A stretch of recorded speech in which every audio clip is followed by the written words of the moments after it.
Hello hi. ఈ కాకరకాయ ఫ్రైని అయితే చాలా సార్లు చూపించాను. ఇప్పుడైతే కొంచెం పొడుగ్గా కాకుండా చిన్నగా కట్ చేసుకున్నాను. మీరు ఇలానే చేస్తారా కాకరకాయ ఫ్రై? ఒకసారి కామెంట్ చేయండి. Please subscribe my channel.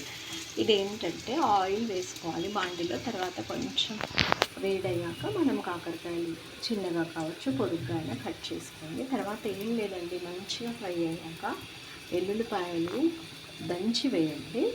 Next కారం, ఉప్పు అలా వేసుకున్న కారం నిజంగా కాకరకాయ కారం అంటాము, చాలా రోజులు నిల్వ ఉంటుంది. అని అంటే ఎన్ని రోజులు అంటే చెప్పలేము, నెల రోజులు కూడా ఉండొచ్చు.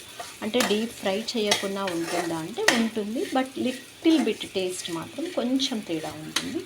ఒకప్పుడు హాస్టల్లో ఉన్న నా ఫ్రెండ్స్ ఇలా తెచ్చుకునేవాళ్ళు, మేము తీసుకెళ్ళే వాళ్ళము. ఒక్కొక్కళ్ళది ఒక్కొక్క టేస్ట్ అండి. నిజంగా ఈ కాకరకాయ ఫ్రై తినడం కూడా హెల్దీనే కదా. మీరు చెప్పండి. Like, comment, subscribe my channel.